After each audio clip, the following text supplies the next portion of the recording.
Our 2024 Masters preview, it's upon us. Hard to believe it's been a calendar year. Yes, it's the Five Clubs Masters preview, but with Johnson, Wagner, Brendon, and Jonge. Yes, that's called Wagyu and Filet. How good could it possibly be? We're going to touch on everything from Rory's Rubicon to how good can Tiger possibly be? Scottie getting back into the winner's circle and Rahm's return. All of that and our own Masters memories. That Five Clubs Masters preview begins right now.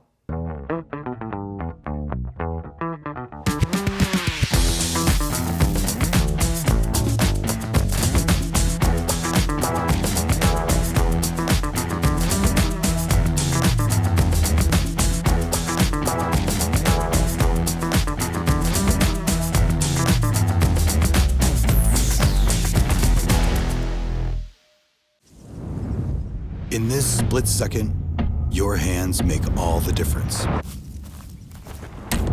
It was time for a grip to help them own the moment. Introducing Reverse Taper, technology to stabilize both hands for a more square putter face at impact. The most important split second in golf. Reverse Taper, only from Golf Pride. Respect the grip.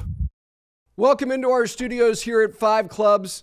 Johnson, Wagner, Brendon, and Jonge, Wagyu and Filet themselves. We are not going to have you recreate famous master shots, even though that apparently has become your forte. I don't know if I can recreate them well, but I can make the pros look really good by my recreations. It's great being with you guys. All the stuff that you guys have already done in 2024 is appreciated by, obviously, our entire team. Getting together and sharing thoughts with you guys. I know how much this tournament means to both of you. Do you remember, forget the first time you went there to compete, your first Masters memory of watching it? Do you remember which one? Yeah, 91, Windham. I was there. Yep. It was hard for us. We had that time change. It was, I think, 6-hour time change at the time. So leaders weren't teeing off until 8:30. But my folks were always really good about letting me take that Monday after the Masters off school. So I remember 91 very, very vividly. That fist bump that yes. he made when he made that putt on 18 to win. That's one that jumps to mind. I remember the two Faldo playoffs, not quite as well, but 91 was the one that I really remember. Yeah, Woozy, you know, it's interesting you said 91 because Gil Hance on our design preview talking about Mackenzie, I asked him the first one that he ever went to, and it was 91, which was also the first one I went to. I think Woozy was wearing Sergio Ticini gear. So stylish. How about you? Your first one that you remember? 1992, Fred Couples. Yeah. He was my favorite player at the time and had such a great lead in. I remember that was the kind of first time I really started watching golf more regularly. The ball hanging up on 12 on Sunday. It had that overnight rain, and that ball never stays there. But definitely watching Freddie win was the first time I was completely glued to it. You know, I remember little bits and pieces, and it was, you know, coverage, even now, they tantalize you with, and because you have masters.com and you can watch featured groups, and there's much more available to you now, but in terms of the precious hours on over-the-air television, it's still precious. So I remember a little bit of like mid to late 70s.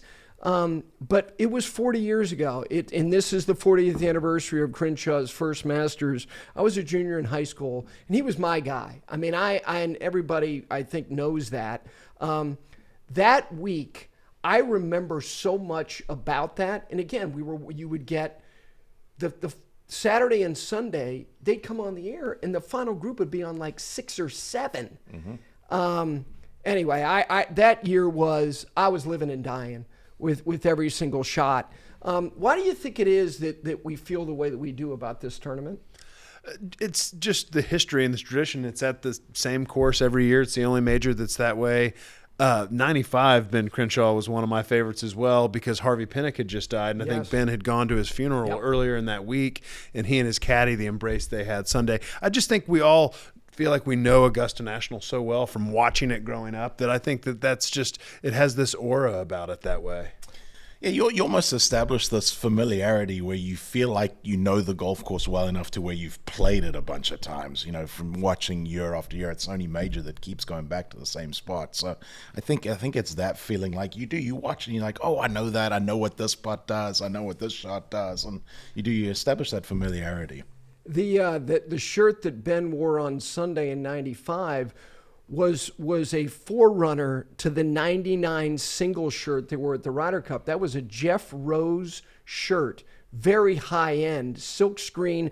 Those were images from Masters past that were on his shirt in 1995. It was kind of like a muted silverish, navy, tonish colored shirt. And again, when he and Carl Jackson, if you thought they were weeping, you should have seen me. I can imagine. So that was just one of those moments that, you know, as a golf fan, it ingrains in you. And I think the very next year as well, Greg Norman collapsing with Faldo charging in '96 is, you know, I wrote down 3 memories of mine as a kid, and I don't think I can think of 3 better ones than '92, '95, and '96. They were amazing. You were talking about like Faldo 89, 90. You know, 87. I'm in college, and one of the most underrated kind of sad images I think all time at the Masters was the Mize Norman Seve playoff, and Seve was eliminated on the 10th hole, and CBS caught him, and again the lights fading, and he and his brother, who was caddying for him, walking back up the hill on 10 after being eliminated. I'll never forget that. But the thing about it is that for the heartbreak of Norman and Seve both from '86, the fact that both of those guys got back into the mix and got into the playoff the following year, there's so many that we could spend 2 hours talking about just those things. Let's start with somebody who's got a lot of memories and good ones, but also some bittersweet, tough ones. Including 2011, when it looked like it was going to be him as a child, and that's Rory. We're going to start with him, the Rubicon. This is every year. We're going to keep doing this until he does it, and I know both of you think he's going to do it. Do you think he's going to do it this year? Potentially. I mean, for me, watching him, he's said over the offseason he's going to play more leading into Augusta to try and get ready. And at the Players' Championship, you see him come out guns blazing, making a ton of birdies, but he rinses 2 tee shots left on both 18, making the turn, and then later on number 7. And I just feel like he's making too many big numbers. You know, I know Brendon and I've talked about this a lot with Harry Diamond, his caddy. It's like somebody needs to try to rein Rory in a little bit, because like the offense is there, but occasionally he just needs to wake up and make a good decision off a tee and realize that par is not a bad score on certain holes. Yeah, he needs to clean things up. The biggest tournaments are going to expose your weaknesses as well. And Rory's biggest weakness is his course management right now. You play a golf course that's so exacting as Augusta National, that weakness is going to be exposed. He's making way too many big numbers, and I couldn't agree more. And I know we've talked about it a lot. He needs somebody to say, Rory, pitch it out. Rory, hit in the fat part of the green. Rory, miss it here. And he doesn't have that at the moment. I went out at the Players' Championship. It was Friday on 7. Yeah. He made the mistake on Saturday, on Thursday, hit it in the water. And then on 7 on Friday, he hit this shot from the right trees that was under a tree, over a penalty area, through a bunker that skipped up on the green. All he had to do was pitch it out 20 yards dead left. He had the opening, and take double out of the equation. Put yourself in a position with a wedge in hand. Give yourself 10, 15 feet. Maybe you make par, maybe you make bogey, but you're never going to make double. And the decision he made to hit it, now I know he executed it, but it brought in triple, if not more, in play with that decision. And that just speaks to what you're talking about. Like, I don't have a lot of confidence in him until he can show me that he's wise enough to make better decisions. Yeah, I think we're all excited when the best players tell you at the beginning of the year they're going to play more. And I think it's great that he made the choice to say, you know what, this is going to be my approach this year. And he wins in the Middle East, and he could have won the week before in the Middle East. He could have started with a double in terms of winning twice. So he comes to the States, and he hadn't fired yet. And to your point about these mistakes, making a triple in your first 3 events, and then a rash of doubles.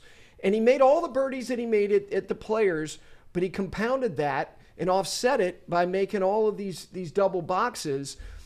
If you look at his stats, he's driving it. Now, he didn't drive it well at the Players, and I kind of, you guys tell me, because he can't hit driver with total freedom, I don't want to throw it out, but I think I put a little caveat next to it. How do you look at the way he had driven it so well everywhere else and then didn't drive it well at all at the stadium course? Well, I think it's a bad decision. Rory does not need to hit driver off of 18. And then I think it was Friday or Saturday he started finally hitting 3-wood and was sending it down there and flipping a wedge of some kind. Yeah. And so I just think it goes back to, the driver's such a weapon and you want to see him pull it out all the time, but there are situations where he does not need to hit it, and it's affecting him negatively.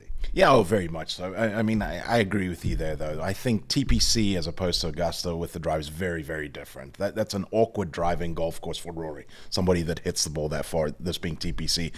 I don't think we need to worry about Rory with the driver at Augusta. Those are the pretty generous fairways, very comfortable looking tee shots to him. How about the balance of his stats thus far? Putting has not been very good. He's had moments. He's had some decent rounds, but in totality, it's been average. His iron play has been below average, which to me, there's been a lot made for years about his wedge play. How about everything else outside of the driver, which statistically has been excellent, being not excellent? I think we saw at the Players, it was kind of a role reversal for his game. He didn't drive it very well, but his iron play was actually quite spot on, and I thought he had moments of brilliance with the putter. I think he's put a lot of time in with the wedge play over the last year or so, going to that 4-wedge setup. I'm comfortable with his game as a whole, but I hate to harp on it. The decision-making has to get better. Yeah, I agree. I just think it's so hard to recover from the doubles and the triples. You make a bogey, you can recover from that. I remember I had the conversation with Nick Price, and Nick said to me, you have to make your birdies count. I was like, what do you mean? He's like, well, you make a double, you make a birdie, it doesn't count. You're still just picking up one shot. Rory's got to do that right now. He's got to clean things up. And again, the majors expose those kind of weaknesses. So I'm not bullish on Rory going into this week. I'm really not. Okay.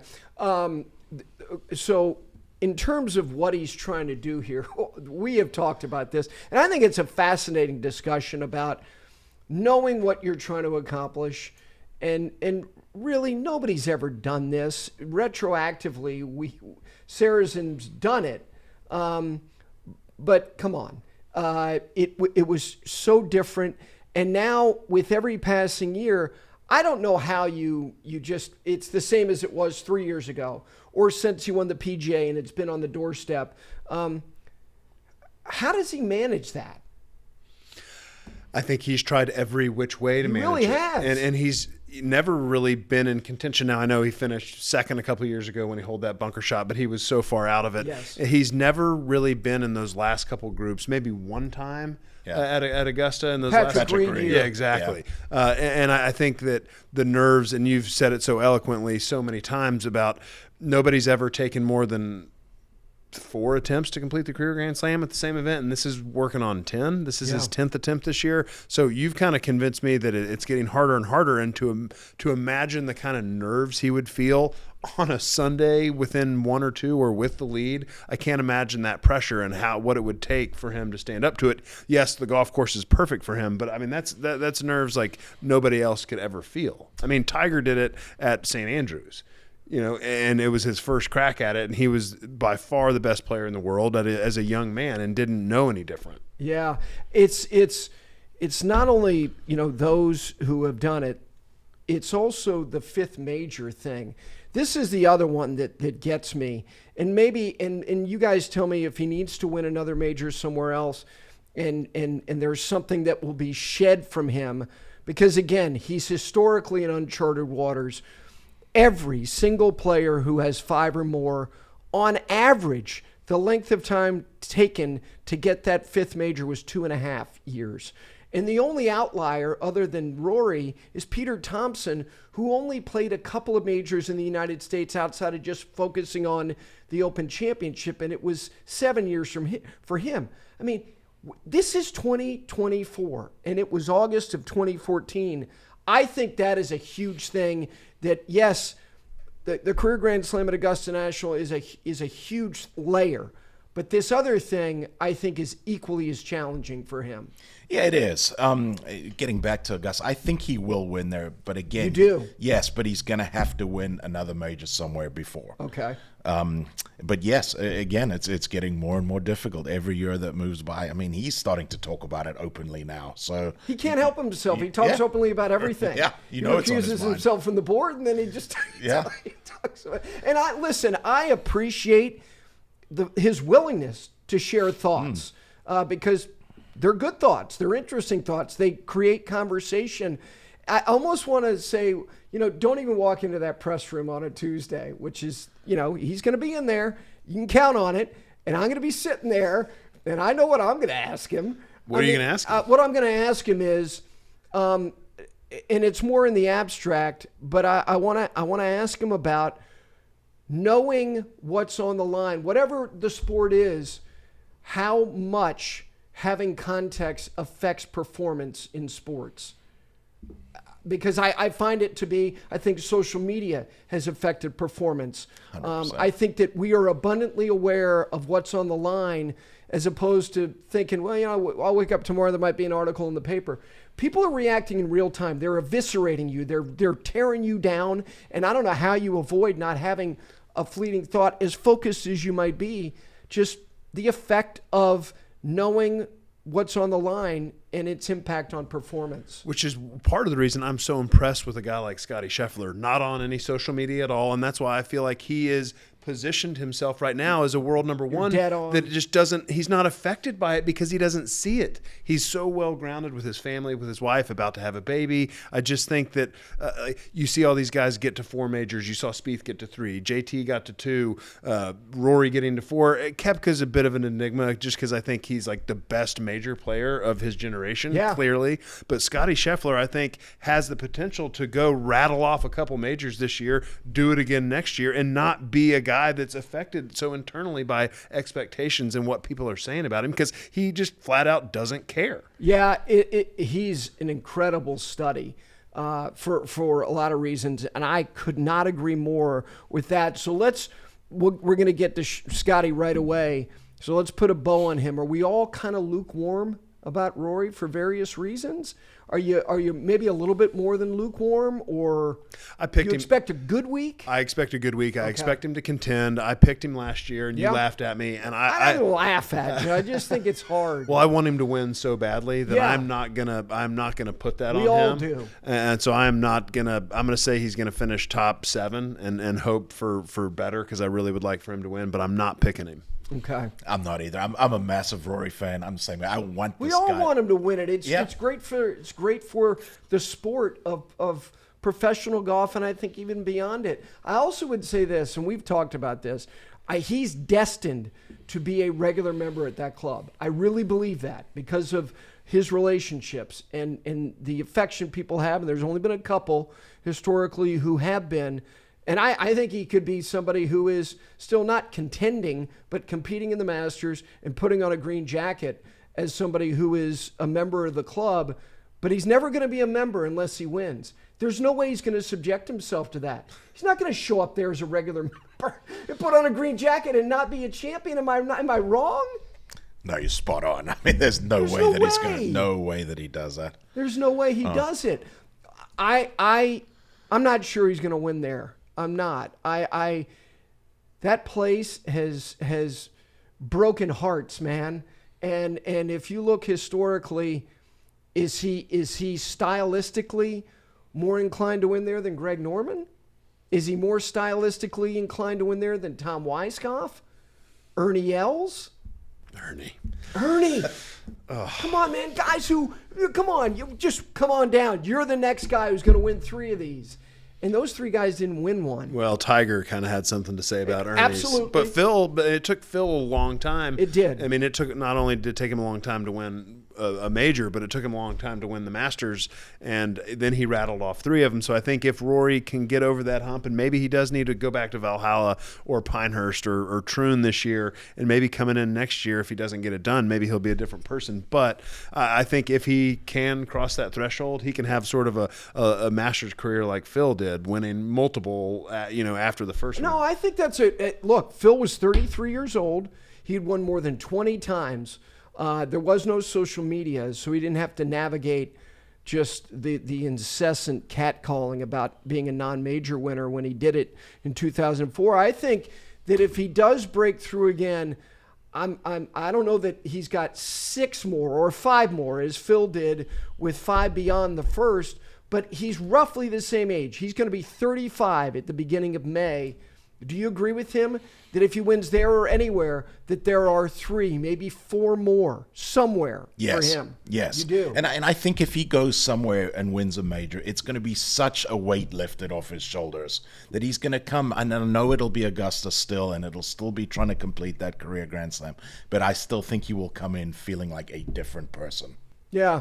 Do you think he wins a major at some point this year? Valhalla? I do. I think he wins a major this year. Okay. You agree? I do too. I do. Yeah. Okay. Yep. You don't.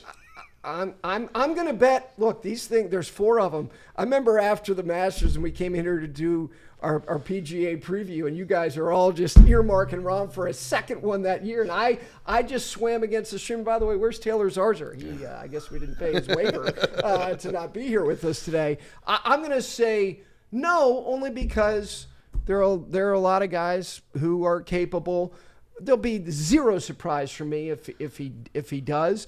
All right, let's get to Scheffler, because you're on to something that, like, I think he's lethal for the statistical, just historical ball striking machine that he is, but it's the other part of it. Like, he's such a grown up. He is not defined by playing golf. He plays golf for a living, and I think he's quietly chippy and hyper competitive, but he leaves it all behind, and he doesn't dabble in social media. He's not going to meetings in the Bahamas about the future of the PGA Tour. He plays golf, and then he goes home and he's a husband, and he's soon to be, and he's going to be a father any moment. I think he is, this is a watch out moment. I think he is ready to go on a hellacious run. Am I wrong? Nope, not at all. I think he has the perfect makeup for major golf. As you say, doesn't dabble in any of that social media, doesn't get influenced by any of this outside noise. I think it is perfect to get down, knuckle down, grind for that week. And I think he loves it. And I agree with you. I think Scottie Scheffler is so inwardly determined that we don't see that. I think it's an underrated quality of his. Another underrated quality, maybe it's not underrated, but he's such a good ball striker. When you watch, he doesn't miss a lot of greens, but when he does, I'm going to flash back to Sunday at the Players Championship. Missed the green on 14, kind of spun off that false front. That's not it's not a brutally difficult pitch from there. Hits it to 3 inches, has a chance to go in the hole. Next green he misses, par 5, 16, hits it in the pot bunker. Great lie, pretty basic bunker shot.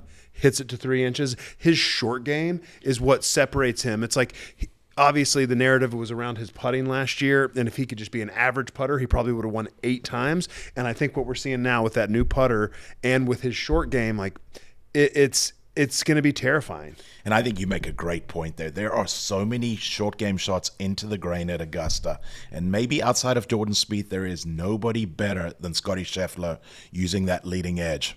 I think it's a big plus. Yeah, it's interesting you mentioned Spieth, because he doesn't do it in like a Spiethian way. It's not dramatic. It's not like, and you have expertly pointed out how Scheffler does it. He uses the same instrument to hit all these various shots. There's an efficiency and almost like a boredom to the way that Scheffler hits these shots. It's not dramatic. It's not like, again, first of all, he doesn't audibilize much anyway. I think he does it kind of in a very stealth way with Ted Scott. He is very efficient around the greens. So you add that to a repertoire of ball striking that he's likely to have more birdie putts, or as many as anybody else in the field. He rarely deals with stress from tee to green, and he's gone through this what was a challenging period with respect to the way he was putting, the putter that he used, the way he was putting his hands on the putter, and finding a philosophical kind of baseline with Phil Kenyon that was going to be effective enough. Oh shit. He's found it.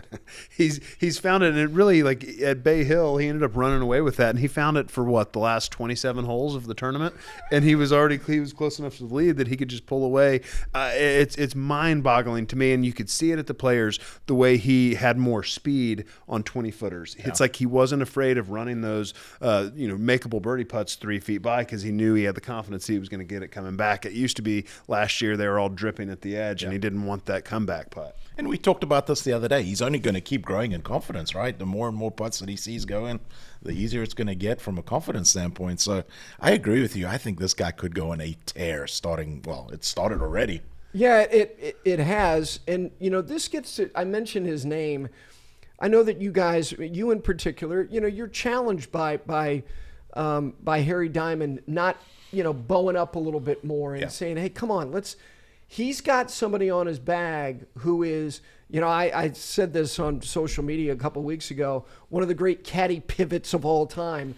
Ted Scott, whether the tank was empty with Bubba, whether it was, you're headed to live, God love you. And it's not that the money wouldn't have been decent because of the show up factor of it all, but he's got somebody in Ted Scott who has seen it all and is I don't know. You guys know these. You know caddies exceptionally well. He's like the perfect match for him, is he not? He is. I mean, they're both Christians. Yes. They're both very faith-based in their lives, and that kind of is their number one driving factor, which I think is a really good fit for both of them. And I think Ted's a really competitive guy. Mm-hmm. And I don't think Ted wanted to go over to live and not play for, meaningful championships other than maybe 4 times a year. I think he is loving having a young guy and being out there and competing. I mean, these caddies like to compete too. Mm-hmm. They're as invested as a lot of players are. So I think Ted's one of those kind of competitors. Yeah, it's easy for us to forget that Scottie hadn't won until Ted got on his bag. I mean, he'd had all those close calls going in, hadn't been able to cross the line. All of a sudden, you get a caddy like Ted Scott, and he's winning at a pretty good clip now. You mentioned Keopka historically as, you look at the balance of everything that he's done. He may go down as one of the truly unusual Hall of Fame players because of the major championship victories, and the non-major victories will be weirdly like balanced in the sense that he may have as many regular wins. Usually if you win 6 majors, you have 30 wins on the PGA Tour.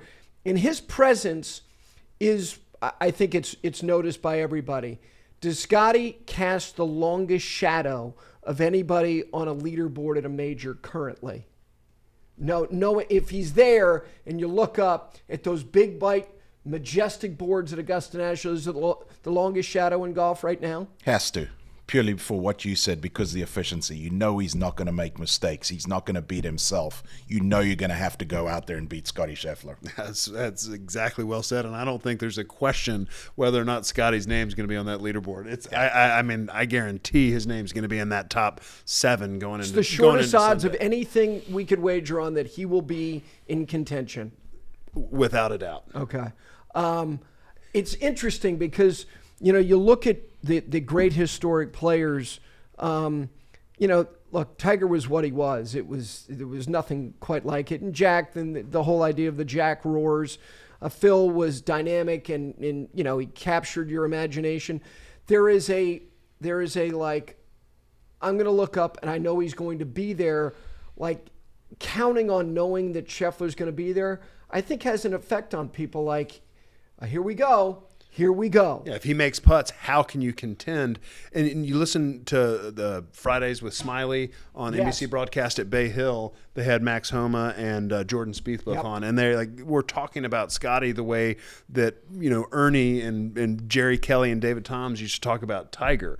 The only thing I will say about Scottie is I know we all know what it's like to have your first child born. Sure, like it could be a really awkward time. He may not be able to practice as much as he wants going in. That would be the only thing that could possibly derail him would be the birth of his first child, which I'm sure in his life is more important than any golf tournament. Sure, yeah. I was listening to Mackenzie Hughes' mental coach, performance coach, and he said something which I think is so applicable to Scheffler. He said, look, you got to get yourself in a place where, you're at peace with the result. Now, it doesn't mean that he wouldn't be pissed if he doesn't perform at the level he expects, but again, he's not defined by what he does. He has a faith that is real, that is intensely private. He doesn't share it. He's not overt about it. He just is what he is. But I also think I go back, I think he's got a chippiness to him that people don't realize. During those putting struggles, he had some moments of exasperation, he was at wit's end. And you'd be like, wow, he's never done that before. I think he's done it before. He just doesn't have to do it often because he really doesn't struggle a great deal. All right, so we're all in accord that he will absolutely be right in the middle. We'll save it as to whether you guys think he's going to win until the end. Let's try to handle the Tiger take now. How do we do this? What's this going to look like? You want to go? No, go for it. I have been of the belief after all his injuries that I would never count him out. People would count Tiger out. He's never going to win again. And he did. And he's proved it time and time again. But Genesis this year really kind of changed my opinion. Okay. He played wonderfully Thursday. I thought looked nice on the golf course, hit a lot of quality shots, gets sick, withdraws, and it's just like the same old story. He said it. He wanted to play more this year, once a month. Hasn't been able to do it. You've said it eloquently for the last year and a half. Remember all the buildup going into 19. You're sick of my buildup. No, I'm not. It makes sense. There's no. Brendon and I know playing out of past champions category. When you play 5 or 6 events a year, there's no way you're sharp enough to go contend, and he's not even playing that. Not forget the physical ailments of his leg. I'm starting to get to the point that I think we've seen Tiger Woods' last meaningful victory on the PGA Tour. Okay. I hate to agree, but I do. I agree. You cannot replicate the reps that you get from playing competitive golf. There is no way of replacing that, and you cannot come in sharp. We saw it at Genesis. It's the easy up and downs, and you have to have those easy up and downs to keep a round going, to keep a tournament going. He's going to make a couple sloppy mistakes just because he hasn't played, and I don't think there is any way that Tiger can contend. I think he's going to make the cut, unless he withdraws before. Okay. But if you look back, you probably have these stats, Gary. Of the last 10 times he's played, how many withdraws have we seen? The Masters last year, the PGA at Southern Hills, Riv. Just the list goes on and on. He is withdrawn from more tournaments way more than he's actually completed. Correct. 72 holes in the last 3 years. So for me, I think making the cut would be amazing. Yep. Keep that record intact, sure. and maybe go finish 25th. I think that's too high, honestly. I think he'll make the cut, and he will be one of those guys that's finishing before the leaders tee off on Sunday. Yeah. First of all, when was the last time you heard of a guy withdrawing with influenza? It was an original one, wasn't it? Yeah, it was. By all accounts, he had to go to the bathroom a couple times on the course. Yeah. On 6, right before he withdrew, I'm not making fun of illness. It's the flu. But hey, Spieth was sick that week. Cantlay was sick. Yeah. Cantlay was in the final group Saturday. Sunday was sick. There was a bunch of guys that got sick, and Here's the thing about something you just said about, these up and downs. The thing that it's kind of like, to a lesser degree, and really I think to a greater degree when he was at at his absolute best, is that yes, we hold on to the chip in 2005, and these various other moments that he's had, not only there but in all of these major championship victories.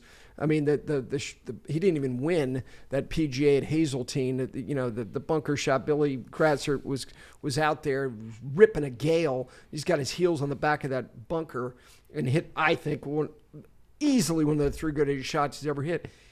It's the holding rounds together, being the greatest salvation expert you've ever seen, turning 72 into 69, keeping the glue intact to get you from one birdie to the next birdie without putting a square on the card. You are going to miss, in all likelihood, 20 greens at Augusta National. And the inefficiency of not being able to make those 6, 7, 8 footers and chipping it into sticky lies with, mowing patterns that are trying to just mind you to death, which is fantastic, but it's the truth. That's just a hell of a hard ask for somebody who really doesn't play competitive golf anymore. He just doesn't. And the physical nature of walking that golf course. I mean, last year with the rain and the cold on Saturday, he couldn't get through the round. I mean, it's the physical issues, the lack of competition. I can't believe I'm saying it, but he's got no chance to win. And it'll be interesting to hear him speak, because he's always said, I don't want to play golf tournaments if I don't think I have a chance to win. And I think he's got to be having some internal conversations right now, whether or not he can still do it. Yeah, he has to. I am interested to see what his gait looks like, because I thought he walked pretty well at Genesis that first round before the influenza got him. Yeah. Like I thought he actually did look pretty good walking around there, and now we're a couple months moved on from there. I want to see what he does look walking around. Before last year's Masters, I asked him the question in his presser about the build, and I said to him, in the absence of that, how do you execute this micro strike? And he said, I have to lean on institutional knowledge. I know this place better than anybody. And that's totally fair, with the exception of Phil, who had a hell of a week, and we're going to get to him. He does.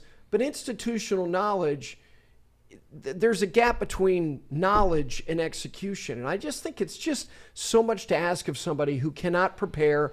And it's one thing to not have the time to play or the physical ability to play once a month.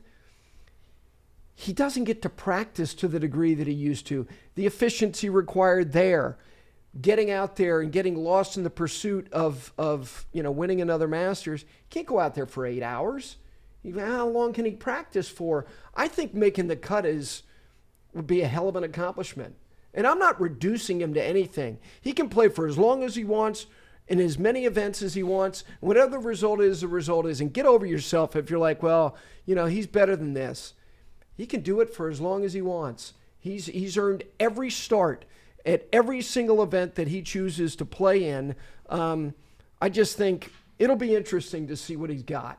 I just hope he can walk around and not feel like we're looking at him going, he's physically diminished to the point that walking is too much of a challenge. Well, I think what he's got going for him at the Masters that he didn't have at Riv the last couple seasons is that he's played 2 18-hole Wednesday Pro-Ams at Riviera. Yeah. And I find that shocking. Like, he needs to play 9 holes on Monday, 9 holes on Tuesday, maybe go walk with a wedge and chip on a few holes on Wednesday, and he needs to recover. I think that Wednesday Pro-Am has crushed him at Riviera the last 2 seasons, and I'm shocked that he's still going out and playing all 18 holes. Yeah, there's nothing that's going to trip him up at Augusta. He knows every blade of grass on that place. I agree with you. I think he needs to get as much rest as he can early in that week and try and be as ready as you are Thursday morning. I think those things, which I totally agree with, are why you diminish his ability to be a factor in any way at all. If we are amplifying the fragility that he has, that like playing an 18-hole practice round on a Wednesday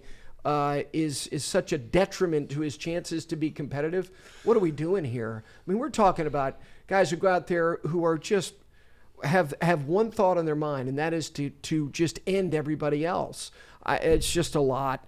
I'll lean that he'll make the cut because he just can't help himself. Like, he'll fight his ass off to see the weekend. And that's why I think, like, getting to the weekend at Southern Hills in what was just a bizarro weather system that went from like hot and humid to like where are the toboggan caps by Saturday, and then the slog of last year at Augusta National.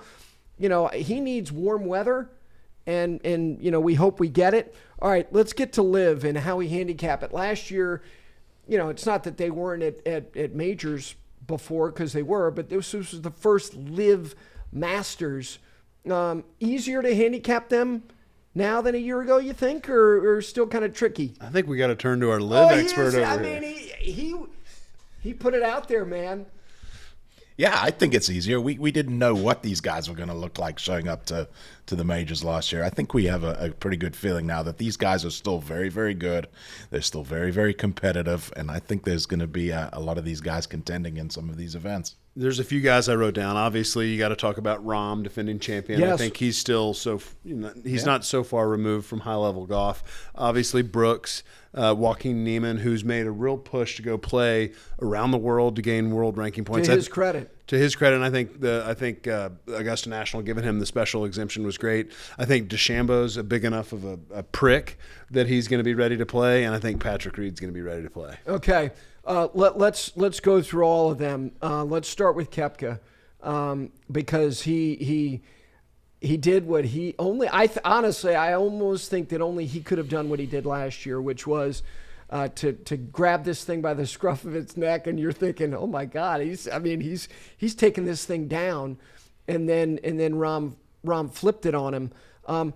He's the one of all of them, because he's proven it that form has never really mattered, whether he was over there or whether he was on the PGA Tour. I'm inclined to put him in the mix almost no matter what. Are you? 100%. I think outside of Scottie Scheffler, I think Brooks Koepka casts a longest shadow out there.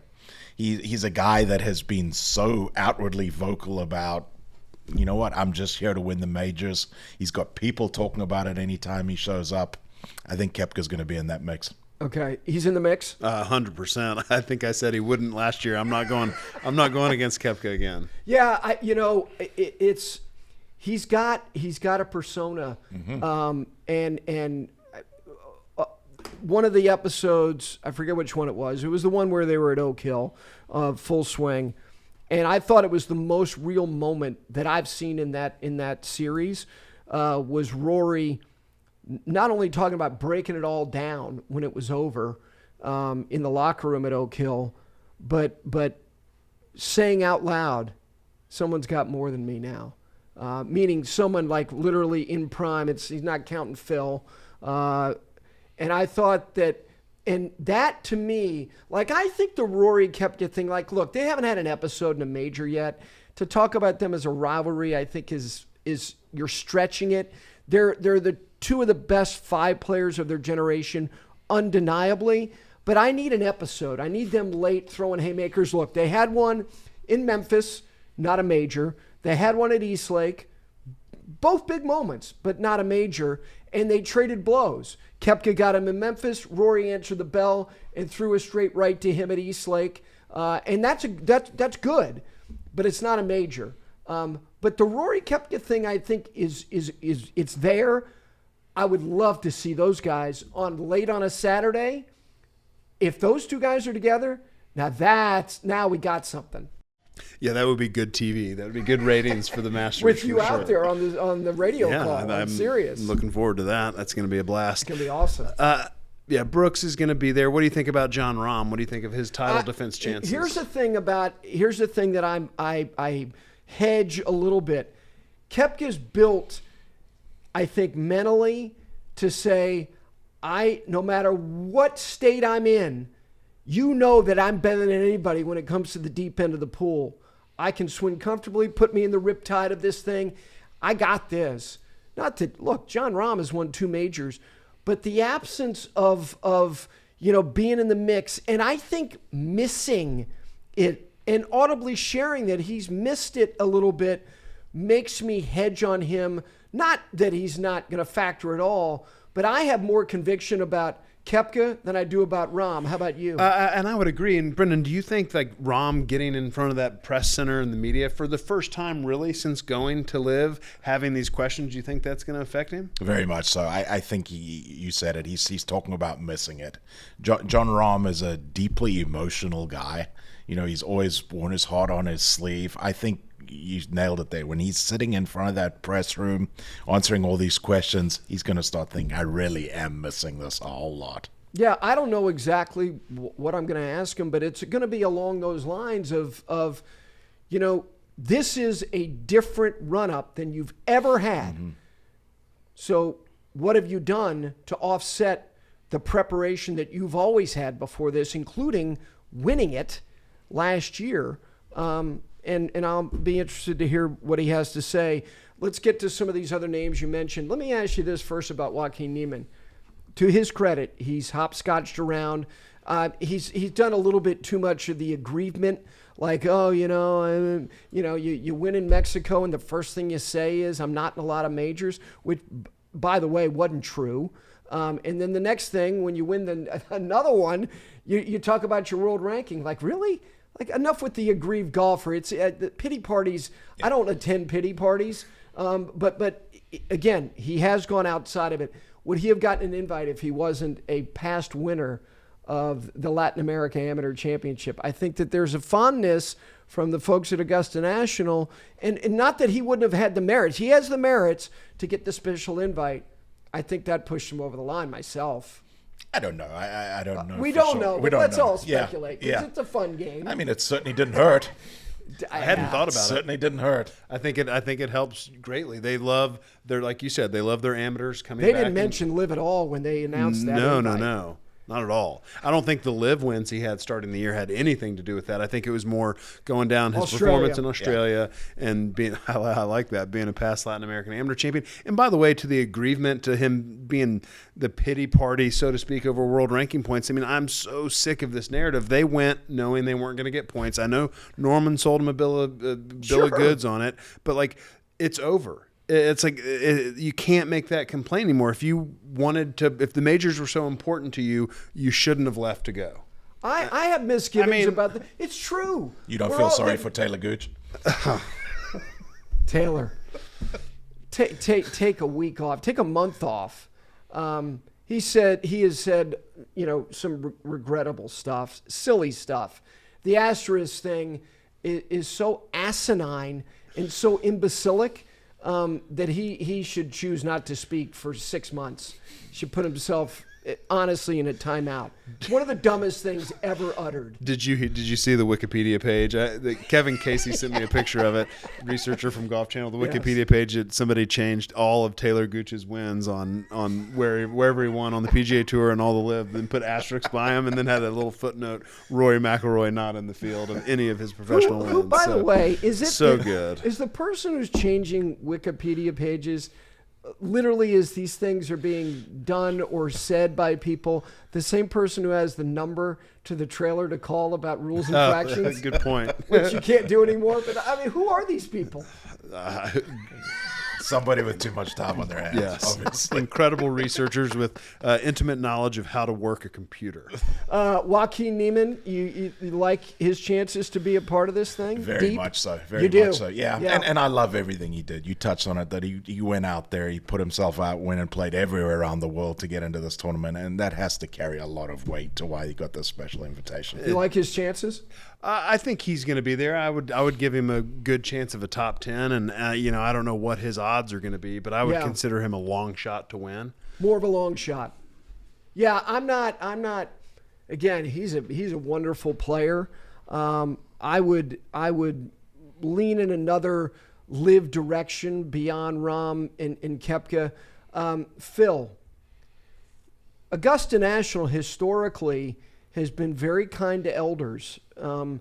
Guys, and it's not, you can say, well, it's because they've won there and they can go back every year. I understand that the Open has a rota. The Open, not historically, has been quite as good, but look, at the PGA, at the Open Championship, in addition to the Masters tournament, these guys, they have starts. And other than Rich Beam playing only one competitive tournament a year, and by the way, him making a couple of cuts over the last 10 years is one of the most underrated things ever. Like showing up at 7,600-yard golf courses and getting to the weekend. He doesn't play golf. That's incredible. But anyway, how about Phil? I think he hits it long enough to have another good week there, but I think he's going to miss the cut this year. I don't think he's going to perform. Cut. I am. That's what I'm going with. Okay. Phil. I think Phil makes the cut. I don't see him contending. I think he's going to hit too many wayward shots at the wrong time to contend. But I think his knowledge of that golf course, he knows enough that he's going to make the cut. He'll be there for the weekend. Are we not giving his distant second enough credit?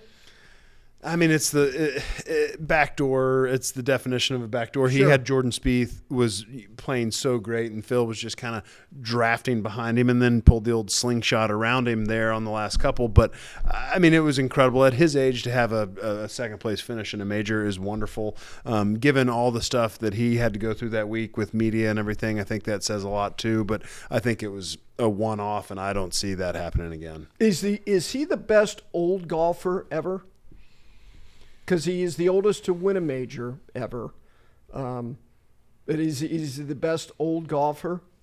I would probably say so. Tom Watson, maybe, but yeah, I would say probably Phil. I mean, VJ was so good in his 40s. Yeah, in his 40s for sure. I mean, I don't know that anyone's ever going to touch the productivity in their 40s for reasons including how much money and where's the motivation.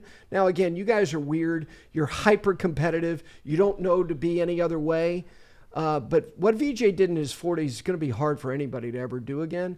But, I mean, Phil won a major after almost 51 and ran second 2 years later in the Masters. Bernhard Langer.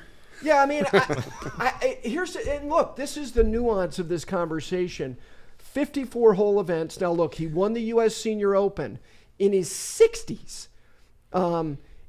He's won more in his 60s on a tour that's primarily 54-hole events than the other top 5 winners all time on PGA Tour champions combined by twice that number. They all won combined 6 times.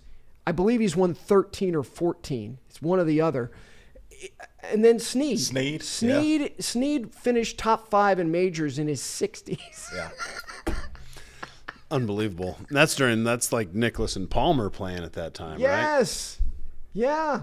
I mean, he finished tied for 3rd in the 1974 PGA that Trevino won at Tanglewood. Have you ever played there, by the way? Yep. You have? I have. Really? Mm-hmm. How long ago? Probably 10 years ago now. Okay. Mm-hmm. You have not played Tanglewood. I have not played Tanglewood. I used to, I did the boom mic for the Vantage, which was like the tour championship for the senior tour. And it was Jim Kelly was the face and voice, and Jim Colbert was the lead analyst. Did you ever watch any Champions Tour or Senior Tour golf? Yeah. Oh, yes. Had the He wore collar that popped. bucket hat, didn't he? Yeah. Bucket hat, and I believe he had his toupee. I think he might have had it sewn into the bucket. I don't know that for certain. That is just what I've heard. I can't confirm that. Yeah, I did the boom mic at Tanglewood a couple times. All right. So for Phil, I'll say I say he makes the cut. You say a miscut. I say miscut. Okay, give me one other live guy. Is it Reed? Who you? I think DeChambeau's going to be ahead of Reed. Bad record. Has no record. No, it's at a par Augusta 60. National. It's a par 67 for him. Yeah, exactly. I mean, what a regrettable comment. Oh, God. I think he's going to play well. I think do? DeChambeau has a top 10. Top 10? I do. Wow. Okay. Cam Smith, just because of how good he is with the putter. Yeah. Yep. He's been the guy, though, of all the guys who took major money, who's been the sleepiest when disappointing, he's yeah. disappointing since he's gotten over there. DJ, not feeling it. I don't feel it. I mean, by all accounts, he's still not really practicing or working at it. I don't see him showing up ready to play. Sergio. No, I don't think so. Okay. What's interesting is that we have so many past champions who forget world ranking, who Schwartzel, obviously, he's Bubba. He's going to be there. I don't think either one of us, any of the three of us, are feeling it for them. DJ, I could see DJ having a decent week. But again, I say this, and it's like, what am I basing this on? I don't know. I think with Joaquin Niemann, I think his play is reflective of excellent form and also a guy who we all believed was going to ascend in this game and be, fair to say, a top 20 player. For years. For years. Yes, absolutely. Okay. You've played some golf with Joaquin Niemann, right? I did. We played his rookie year. We did an outing at the Wells Fargo together, and then I played with him, I think, some Saturday, his rookie year, and was blown away by his game. Has the most beautiful bullet cut ball flight with the driver. I know that doesn't necessarily speak to greatness Sure. at Augusta, but I think he's got a multitude of different shots and shapes, and I think he's had success around Augusta as well. So I think Joaquin probably would be other than Brooks, would be my low live player. Okay. All right. Let's get to a guy whose record there since he turned up there in 2014 is outstanding, which also includes, being totally gutted the year after he won, and that's Spieth. So what are we thinking here? You want to go? This is looks like you're gonna cry. riddle wrapped in an enigma. Yeah, I mean, good things happen to him there. Absolutely. I think you can throw form out with a guy like Spieth when he goes back to Augusta, but he's hitting too many foul balls with the driver, as he kind of always does. His iron play is down a lot this year. One thing I'm happy about, his putting's way up. I think he's 9th strokes gained on tour putting right now. So I think he's shored up some of those short misses that kind of plagued him the last couple of years. I'm just really concerned with, as exacting of a test as Augusta is, it's a second shot golf course. Yeah. And I just don't think his iron play is good enough and consistent enough right now. That being said, he's did not play great at Valspar. He loves playing in Texas, so I'd like to see another start out of him. Yeah. But I think I see him finishing 15th.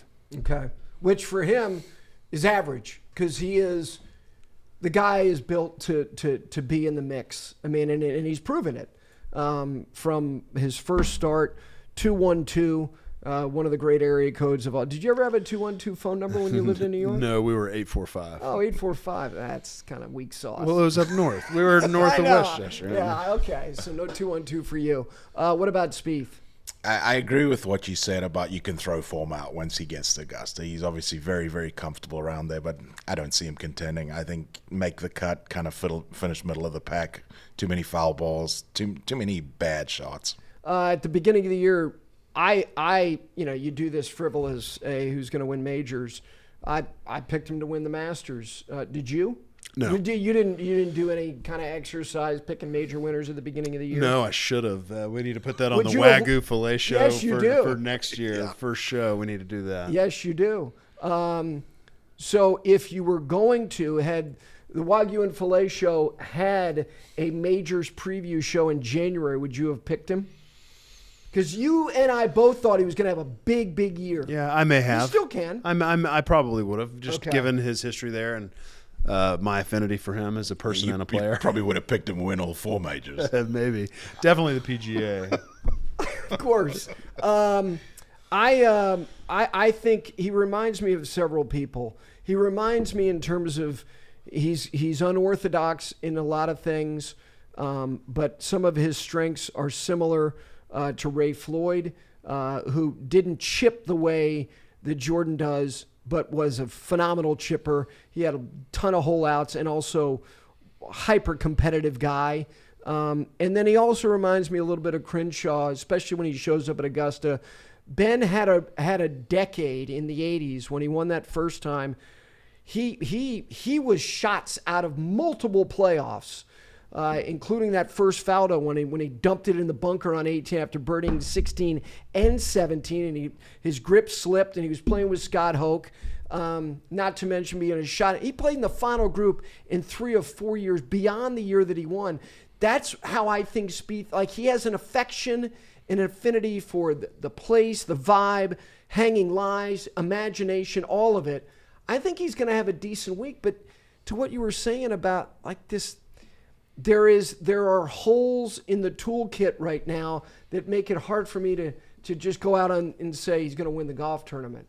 I think top 15, it's almost like he's earmarked to do that because that place, he's built for that joint. Yeah, I mean, when he won in 15, I don't think he lost in a playoff at the he won it in Innisbrook at Valspar. Yep. And then it was the Texas Open was his next start. I think he finished second at the Texas Open, and then he lost in a playoff at the Houston Open that next week and then won. So he had this wonderful lead up of great golf, and I just have not seen that out of him so far this year. I think he's got 2 top 10s, but it's been so erratic in his performance. I mean, missing the cut by a mile at the Players' DQ Championship. at Genesis has started this weird patch. Yeah. the players, his record's terrible. Other than 2014 first year as when he rookie, was with Keimer, and it was almost like everything he did that year, and then into 15 was magical. I think he has 6 missed cuts at the Players now. I throw that one out. But Valspar, the guy, he was right there last year, and obviously he won there, as you pointed out, in 2015. It's been the DQ, since then, it's just been strange. And the iron play. He's too good of an iron player. And that's just the one hole you can't have. He's good enough. He's good enough around Augusta. It gives you room off the tee. He can hit some foul balls, and given the way he can wedge it up there, if he can put himself in position, he's ridiculous at saving par. But if he's not having the offense there when he does find fairways to be able to hit it close with his irons, and now he's got a little bit of time to iron it out. But sure. I hate to say it. I just don't love him this year. Valero's been very good to him. Even going back during the patch 18-19 when it wasn't great, he still would figure out a way to and again maybe there is something that he's going to find here in this final start. All right, give me somebody who's not won a major that you are the most bullish about going into the Masters. Brendon, who is it? Ludwig Oberg. Yeah, you're playing that card. I am. Yeah, I am. I'm going to play that card for a while. If he wins one, it'll be a different game. I'm going to be bullish on this guy for a long, long time. I just think that he's the complete package, kind of in that same mold with his makeup as a Scottie Scheffler. He's Swedish Scheffler. Yep. That's what he is, man. Yep. He's a grown-up. Yep. He's a grown-up. He talks like a grown-up. His game is similar, his build, everything. He's Swedish Scheffler. I don't see him being affected by all the outside noise. He seems like he's got a great head on his shoulders. You know what? I don't really care what that guy says. I think this guy's got a good chance. I know it's his first major that he's playing, but still. But his performance at the Players Championship was pretty darn incredible. Yes, first time there. I like that. I like him better as a first timer at Augusta than I do a first time major winner. I like. That's what you said, right? Yeah. I like Will Zalatoris a lot, and I like Xander Schauffele. But I think Willie Z is my top first-time major. He's just been there so many times. He hits the ball a mile in the air, which is a huge advantage coming into those greens at Augusta. I just cannot, even with his new swing, I can't imagine somebody hitting it physically higher in the air than he does. And I think he's going to get it done. The putter, it's a little shaky. If he has a 5-footer to win, I probably will avert my eyes. Yeah. But I think he hits enough quality shots and makes enough long putts. I think he's going to be a factor. Yeah, for me, I'm going to say the name you just said, Xander Schauffele is. He is. There's some weirdness to his career. Guy is a cash machine. He is so good, and he's absolutely one of the best players. The Players was a weird kind of slow burn, 14, 15. For the Windham Clark wicked lip out, who left there more gutted? Windham, just because of the drama of it? Or Schauffele, who looked like he had wrestled it away and then squandered it. And had so many wipey misses to the right. You mentioned 14-15 because of 2 tee shots that he hit it. The 15 fairway bunker wasn't so bad, but the wipey into basically a place where he had no chance on 14 to hit the green, and to miss that second shot out of the rough right to a front right pin, too many big mistakes out to the right for Xander at the Players. On 17. The putt on 17. I think Brian Harmon left pretty gutted as well, missing that fairway on no doubt. Missing that fairway on No 16. doubt. But you left as gutted as Harmon did, I think. I did, and I refused to pick him at any point that week. Oh my God! Saturday night, you were maybe it was Sunday with Brendon. He came up on the desk with you guys. And you wanted to put a bag over your head. You're please stop talking about him. And then Aaron Oberholzer said the same thing. He's like, yeah, I'm going to go. And I was like, what are y'all doing? Are you trying to make me mad right now? But, I think Xander is due for a major. He's got everything on his resume but a major championship. And he plays Augusta great. Excellent. He's had, 3 top 5s in the last 4 years? But again, these moments, the Matsuyama year, he's the guy. He's the one. And Willie Z was there. But, inexplicably, the tee shot on 16, he has these. And again, the guys won a gold medal. He's won a tour championship. I mean, he's got big, bold type, but I'll go in that direction. All right, give me somebody who is. Give me like a flyer, and I'll tell you whether by definition he's a flyer or not. This will be funny. Go ahead. Erik van Rooyen, because he's got the best mustache in golf by far. Now, does he respect your mustache, or is he jealous of your mustache? What is it about? I mean, do you have a vibe with him? Yeah, we've got a good vibe. We've got a few pictures from the beach in Punta Cana last year together, both shirtless. Not quite the same body mercy. style. Is that on your OnlyFans page? No, I think I have them, and they're not. They haven't been anywhere. He thinks that I diet, and I kind of had to confront him. Quite a few people do. My mom thinks you do. Well, it's not true. I would be happy to admit it.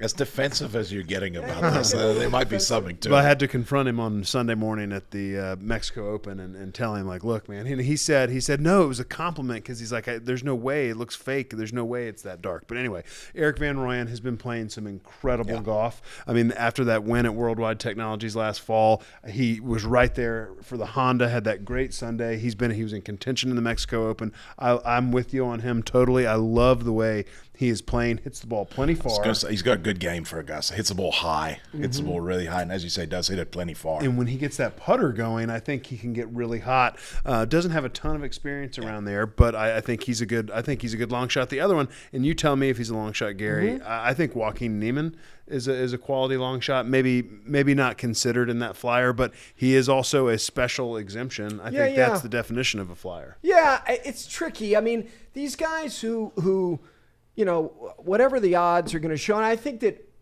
Niemann's odds will be. Well, I don't think they'll be reflective of a long shot, but I think in terms of the public discourse and other than the intelligentsia on the desk of a live from, where you guys are going to get into the weeds on a lot of people, and he's going to get the due conversation that he deserves. Yeah, I think so. I mean, in the general public, who knows much about him, and he's not playing on the PGA Tour. So, and again, this is not to disparage Liv. It's just, I think that's fair. I'm going to say someone like Mackenzie Hughes. I think Mackenzie Hughes is at a place, 33 years of age, showing up more on leaderboards. And here's the other thing, which I know it's an intangible, but I think it matters. I think this guy, is willing to share his thoughts on things. That to me is reflective of confidence, and confidence is a byproduct of a lot of things. It's not just talent, it's discipline, it's preparation, it's believing you belong. This guy belongs, man, and he's got a lot he's playing for this year, and playing for the Masters is more than being on a President's Cup team in your home nation. I think that he is, and you guys are around him, and he's a Charlotte guy. I think he could have an excellent week. I think Mackenzie's starting to believe how good he is now. Yeah. And I think it's taken him a little while, because I remember playing with him a couple years ago, and he's asking me all these questions. I'm like, you know what? You beat my head in. Why are you asking me all these questions? But now he's starting to get to that point, and I think the confidence is right. I think he believes what he's doing is along the right lines. And yes, I think Mackenzie's actually a really good pick. Short game and putting is his strength. Yeah. Has really struggled ball striking, driver, iron play. Just about 3-4 weeks ago, he started working with a guy here in town in Charlotte, Mark Wood, who's at Carmel Country Club. Yeah, I saw him out there recently. And it is, I think, watching him play at the Players' Championship, the way Mackenzie fought to make that cut, watching him at Valspar, the way he got himself in contention, now hit some bad shots coming down the stretch, hit it left on 12 and then rinsed it on 13, but made 2 good bogeys from those positions. And then the clutch finish, he birdied 18 to jump out of, I think, a 5-way T4 and into a 2-way T3. So you talk about President's Cup points, FedEx Cup points. I think Mackenzie is trending. Olympic points. I think Mackenzie is trending on an upward note. And he told me he hadn't had a swing coach in over a year, and he was really lost with direction. Would go out there trying to find something every day with his iron play, and now having the direction of a guy like Mark Wood, who I know from experience got me on the right track, working on the right things, and on a clear trajectory. I think it's going to be huge for Mackenzie, and he's going to have a heck of a year. I love the long shot pick for him. I don't know if he'll win the Masters, but I see him winning this season. Okay. How about you already kind of showed your hand on first-timer because you were talking about first-time major winner. How about a first-timer at the Masters having a good week? It's the same guy, right? Well, it's Ludwig. yes, I mean, the obvious one would be the same guy, but I think his Ryder Cup teammate could have a really good week, that Nikolai Højgaard. I think this guy is the real deal as well. Seen enough of him on that West Coast to really believe. I wouldn't be at all surprised to see this guy popping up there. And I'm going to throw one more at you that you're going to be shocked. I know he's a first timer, but Windham Clark has never played the Masters. I mean, U.S. Open champion, top 10 player in the world. Windham Clark's going to have a great week. He is to me. It's cool as hell to see somebody who has this immense talent and starts to understand and unlock all the things that are the reasons why, you start to do what he's doing. And I think for him, and you guys, have been around him, you understand the people who know him best, self-defeating, crisis of confidence, things that affect performance. He's in such a different place. And the fact is that I thought for him to show the kind of grit that he did late at the Players, the second shot he hit on 16, we're going to focus on the violent lip out. Hey, man, that little shelf back there where he just, I got nothing to lose. I got to take this on. And I love the crane cam. That second shot, the tee shot on 17, I think the second on 16 was even better. And then his second on 18, because it was downwind, he loved that. He thought that was closer than it was. Like, he kind of picked up his right leg like, yeah, get as close as you look. He's got the goods, man. I mean, are there 4 guys in the world better than him? Not currently. And the shot into 17, the wind had switched midway through that round. And since the wind switched down out of the right, nobody hit it there. Nobody hit it that close. Xander doesn't hit the shot he hit had Windham not shown him the way first. And it was both Scottie, Harmon, and Windham playing into 18 at the Players. They all 3 thought they hit incredible shots and all kind of did funny things. Wyndham's putt on 18, Harm had the same putt low. Kisner had a putt to win outright back when Ricky Fowler won. Missed it low. Like, for the fact that Windham actually caught a piece of that hole, because nobody reads that putt right. Everybody misses low no matter how hard they try. He hit it hard. He caught the lip. Like, I think Wyndham's a baller. I think maybe some of his takes on wanting 100-man PGA Tour fields already is a little bit suspect to me, considering he was playing in additional events last year at this time in Punta Cana, but his game is pretty darn sharp. That's like twice as many as he wants. Yeah, I'm with you on that. You're feeling Windham Clark too. I mean, you have to. I agree with you. I don't think you could name 4 guys that are better in the world right now. Yeah. All right. You mentioned Joaquin Niemann as a long shot. Let me give you one other who's got a really good record there that I think has shown that he still has something in the tank when I thought he was done, and that's Justin Rose. Justin Rose and Mark Blackburn's part of our Masters preview series, and I encourage people to watch him talk about the approach of not only Justin Rose, but Colin Morikawa, who's now working with, and obviously Max Homa. He's run second here twice in 15 and 17. Guy made a bushel full of putts at the Ryder Cup. Like, I thought it was over, man. I thought it had dried up, and God love you, I thought maybe he'd even go to live and cash a career check for past performance. Would not be surprised if he had a good week. Guy's got institutional knowledge, and he's got more tread on his tires than I thought he had. Tell you what, and he's got the iron game that is very, very solid. You mentioned Augusta being a second shot golf course. Rosie's always been very, very good with the irons, very good with the distance control. I think that's actually a good pick. I love what he does with his iron play, Brendon. He does, when he worked with Foley for all those years, he had that training aid that had the backwards curving shaft. It was like a tour striker where you really had to have a lot of forward shaft lean. Yep. And he has been so consistent in the way he's worked at it. I love Rosie as a person, and I think that's a wonderful flyer pick. Mm-hmm. Okay, all right. Before we get to, well, let's do one more, and then I want you to touch on a hole or two before you guys pick winners.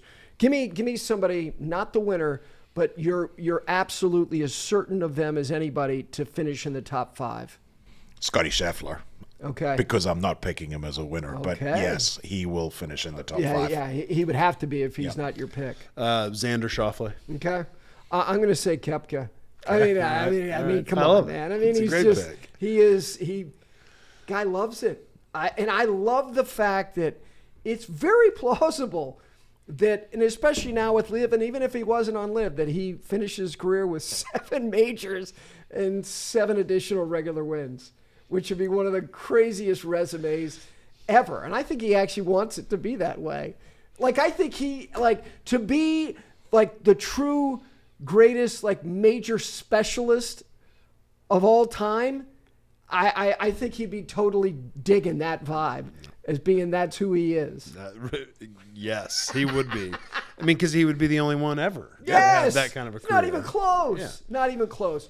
All right, give me 2 holes, and you can't say 13, you can't say 15, that you think are key holes, but underrated, great, hard holes. I think 7. Okay. I think 7's a very underrated hole. The way you tee off back there in that Very tight, different tight hole shoot. than it was 25 years ago. Very, very straight hole. You've got to pick your shot shape off there. And the thing I love about 7 is that if you do get out of position there, it gives you the opportunity to hit some cool shots in there using all those slopes on the greens. And again, it's a very exacting target. That green is so narrow. 7's one for me for sure. It was great to be behind that tee in 2019. And Tiger had bogeyed 4 and 5, and he was teetering. And Molinari looked bulletproof.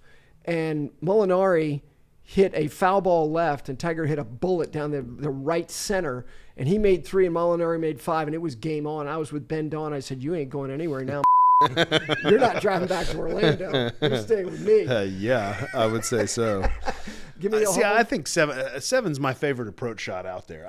7 and 14. If I had to pick a hole in the back 9 that I think's underappreciated, it's 14. There's not a bunker on the hole. It's become a much tougher tee shot. There's not a whole lot of room to go back. Agreed. These guys all hit fades with the driver, and the way that hole turns right to left, and the fairway kind of cambers left to right, so it's very hard to hit a fade in that fairway. And then the second shot, if you're in position, is so much fun. I love hitting second shots where you can aim 15 yards away, and that's the line to hole out. Also, my first time playing there, not in the Masters, but with a friend, I holed out my first round at Augusta on 14. So Did you really? Where was the pin? It was in the middle, and I played it off the slope, and it was a long, slow Yeah, delay. yeah. But it was that's a very memorable hole to me, and I think probably the most underrated hole on the back I'm with on the you. back 9. I'm with you. When again, another plug for another part of our preview series with Gil Hans talking about Mackenzie design, and specifically that hole.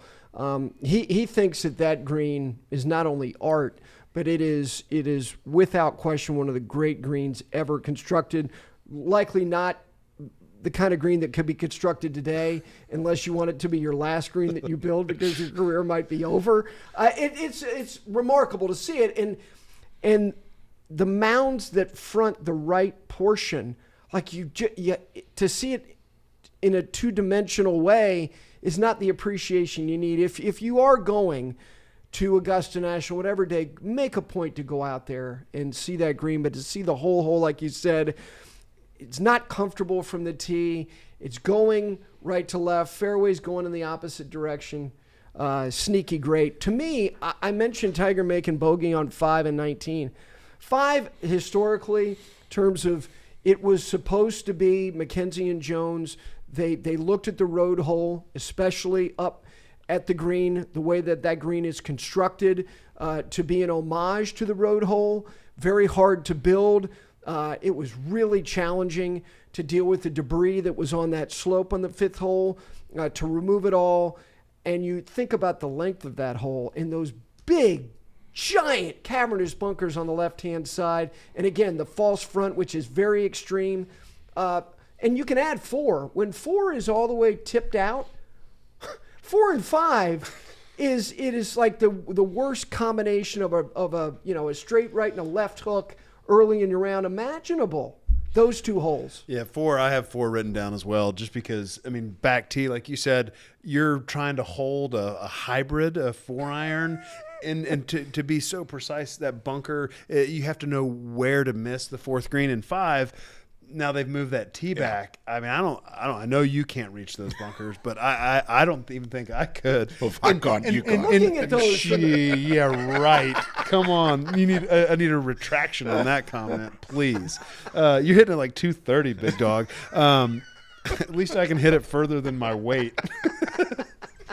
But 5, the thing that makes 5 so great is that the front of that green, it's kind of like 14. It's just wild. Yeah. And you're coming in there with a 4 or 5 iron, trying to land it into a spot to keep it on the green. That's, if they're firm, it's like a pool table you're trying to hit it on. I love the second shot into 5. I love watching it. I don't know if I love hitting it. I was going to say 5 as well, but number one is a hard hole. There's nothing like a friendly handshake. Is it the hardest opening hole in major championship golf? One at Oakmont? One at Oakmont's hard, just because that green runs away from you so fast. Man, I'd have to think pretty hard. One at Quail Hollow. Well, I mean, the way it is now, and obviously PGA in 25 at Quail. Here's one stat: since 2003, it's been either first or second fewest greens hit in regulation percentage, and it was first 8 years in the last 20. On the entire golf course? The entire golf course. I mean, think about that. Think about the immediate stress that the opening hole, first of all, where you guys play from now, where that tee is, and to look at that right bunker, and the idea that guys look at that and just go, yeah, okay, just take it over that bunker, which is just insane. But look, Jon Rahm made 6 out of the box last year. But the fact that you know that the likelihood is that maybe that 2 out of the 4 days you're going to miss the opening green, and you've got to get up and down on a green that I think is sneaky hard. That is, it's easily one of the 3 hardest opening holes in major championship golf. And I think that nerves play a big factor in that. I mean, you and I have shared our stories about first time at Augusta, and it was Friday that I really felt it, and I hit it at the end of like the old press building, 70 yards right of that bunker, and made triple starting out. I know did you make double your first time? Yeah, I just missed the green off to the left, and I put my wedge behind the ball. I was like, there's no way I can chip this. I went straight to the putter, made my 6, and was on my way. So here are a few, like going, this is below 40% for the week. 06, 12, 13, 15, 16, or 16, 17, and 18. In 2017, 31%. Greens hit in regulation on the opening hole. You really can't hit that green from the right bunker. Yeah. And it's such an awkward tee shot. The miss into the left woods is a really difficult angle to even run something up. I mean, I think the tee shot combination with the severity of the green, it's a piece of art, that hole. Let me one last thing about another hole. Your thoughts on 17? I mean, this is the 71st hole of a major championship, and in the absence of the Eisenhower tree, you guys both saw it before. And it's obviously it's different. What do you think about 17? It's tight. It's a very narrow tee shot, but if you execute it, especially as far as most players are hitting it now, it's a pretty lackluster second shot. It's a wedge, 9-iron. I love the back right hole location, and if you go deep, you're toast or right. I think the green complex itself is wonderful. I just wish we were seeing more 7-irons into that green. Yeah, I think probably more so than any other hole on the golf course, it's the one that's affected by the distance that the ball's going, and the guys are hitting it now. I agree with you. I think if you were on that sort of on that upslope still, where you're hitting a mid-iron in there, very, very difficult second shot. These guys that are flicking wedges in there, it's kind of a very easy 71st hole. And there's just no room to push that tee back because it goes right into the hillside on 16, and there's just you can't really do anything about it. You wouldn't push the green out. You'd have 10 yards to play with before you started interfering with 18. So there's nothing they can really do. They're boxed in as far as yardage on that hole. You're right. All right, let's get to who's going to win this. I'm going to pick Joaquin Niemann. I really am. I think this guy showed me a lot what he did. You love the live card, man. Yeah, man. Love the live card. He's trying to get a spot in some Yeah, of he the really tournaments. is. He's trying to go Anthony Kim on us. Letters. I think The fact that he traveled around the world, he showed me a lot. And I watched a lot of him play on the Live, and it looks good. His game looks very, very good. Yeah. Boy, special invite. Again, he's a fantastic player. Scottie Scheffler. Yeah. I mean, I hate to go to it, but I think he's. Why? I mean, you want to be. I know. I'd like to have a winner. I mean, Yeah. Brendon's already used all of his Scottie Scheffler picks for the year. You really have. I think you are over budget. Not even there's close. Not a even $50,000 fine for using a even guy too many close. times. Seriously, but I just think what he's done at Bay Hill, the players, I just think he's going to be there. The putter is trending. His short game's so good. He's already won the Masters before. I think that makes it easier Yes. for him. He knows what it's going to feel like. And I just don't see any other option. I'm picking Scheffler as well. Again, 3 months ago, 2 months ago, maybe even a month ago, I still was going to kind of lean into Jordan Spieth. It's too much. He's lethal. I think we are on the cusp of as good a run through winning a lot of golf tournaments, including picking off a major or two. And again, winning one each year is a massive thing. Like, I'm not going to come back in here before Valhalla and just go, yep, he's winning another one. Although I might if he wins by 5. I just think that he is. You mentioned about the birth of the child, and that is a consideration. But I just think he compartmentalizes things. He has no clutter in his life, and he has found a place. And to go back the week before the Players, where he was getting ready to defend, having not won since, and to go to Bay Hill and to go to the Players and to make the statement he made on that Sunday without even a thought of him making a bogey. He's different level, man. He's different level. This is weird. It's hard to do what you guys did for a living, but I think nobody's a sure thing. I am as confident in him having a chance to win this as anybody I've thought of in some time. He's that good. I mean, I agree. I do agree. The thing I think that makes him so special right now, and I can't think about any other player in the field this way. Scottie Scheffler does not have to have his best stuff to win the Masters, No. which he's proven over the last year and a half. If he has his best stuff, he will run away with it. Yeah. If he doesn't have his best stuff, he'll still have a chance to win. I just think he's the most consistent, and I don't think we can say that about any other player in this field. Like Jordan Spieth, for him to win, he better bring everything. Yeah. And I just think Scheffler has that luxury of having that ball striking to fall back on, that he doesn't have to be perfect every day. The other thing is, like, Windham Clark's in a very, very good place. But there are these other guys who we consider that we see on a regular basis on the PGA Tour. Like, a lot of these guys are going through a patch right now. Cantlay, Schauffele, Justin Thomas, Jordan Spieth, like winning droughts, like moving in on 2 years having not won a golf tournament. And you're going to, not that they can't all potentially break out and win this golf tournament, but this is a weird, like coming together of one guy who's in like almost full stride again, and his chief competition not in good places collectively.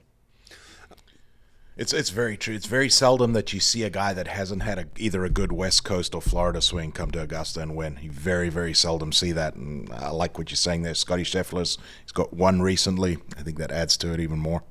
Well, we're looking forward to you having a different role. Your roles, they can't do with you at Augusta National what was done at the stadium course. I look forward to you riding a unicycle at Valhalla, but that won't be the case at Augusta National. But I know you're excited about the radio thing. This is a different role.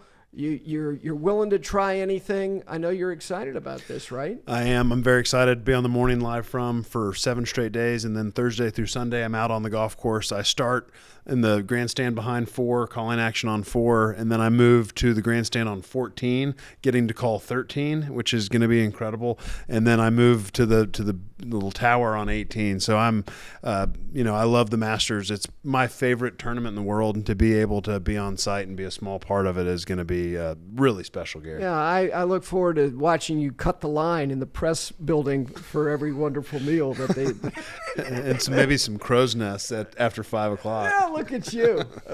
How about you? How will you consume all of this? I'm gonna watch a lot of it. I'm Yeah. gonna remove my wife and kids for 4 days and tell them to Yeah, go good find. luck at that. Find them go find someone else to do.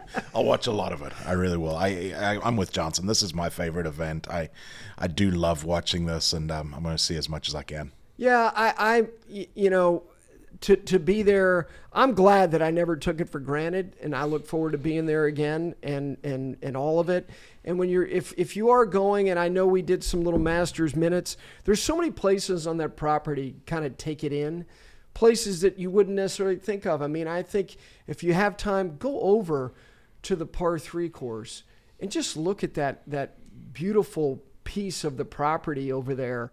And then there are places on the front 9. Like I think 3 is just a spectacular little spot.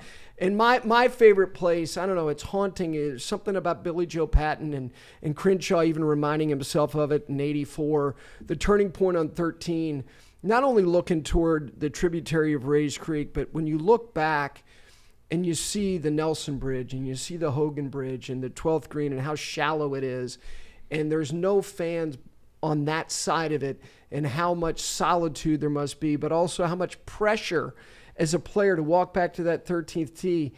The silence must be deafening to be back on that tee. Well, there's just such a hum around that whole golf course the whole time. And one of the things, that separates Augusta, that is my favorite part about it, is that there's still no cell phones. Yeah. And so whether you're on property, Thank you for mentioning that. whether you're on property or you're watching on TV, I'm so sick of seeing a guy in the gallery or on a tee box, and everybody that's sitting there watching the golf tournament has their cell phone out filming, and it's like, are you really going to watch that again? Why don't you just open your eyes and enjoy the experience? And that's what Augusta brings. I think it's such a throwback that, I Yes. took my son a couple of years ago, Saturday, for the first time, and the time that we spent, you go there to the Masters, and you spend quality time with whoever you're with. And I think that more places need to take a look at that, because it is special. I couldn't agree more. I love when you actually look around and you watch people having a conversation with each other at the It's Masters. what we used to do 30 years Yeah, ago. they're actually engaged. We used to talk to each other. They're actually engaged. Like, they are listening to what the other guy has to say. You're enjoying each other's company, and it's unlike anywhere else. Yeah, I don't want to sound like an old man, but it really is therapeutic to look people in the eye and to know that if you're going with your brother or a couple of friends or your wife, and that day is spent in conversation with those people. And by the way, not communicating with your place of business. That's just, you're going to set it aside. And there is something, I think, very therapeutic about the experience of being there, not just seeing, this amazing, land of Oz, but also the fact that it's the way we used to be about things. And it's not this, and it's not this, it's this. It's really special. I look forward to the Wagyu and Filet postscript to this. Seriously, I look forward, as everybody does, to you guys' thoughts when this thing is over. And again, for everybody out there, if you're not following these guys, not only their own individual handles, but the Wagyu and Filet Show on Instagram, on X as well, you should be, and the beef tips and everything else that you guys are doing. We're lucky as hell to have you as part of our team, and enjoy the Masters. Thanks, Gary. Thank you, Gary. All Yes. right. Thank you, guys. And thank everybody out there. Enjoy this preview. And again, the Gil Hanse design preview, Mark Blackburn, and the instructional approach to building the game plan for some of the top players in the Masters tournament. And most importantly, enjoy the Masters, everybody.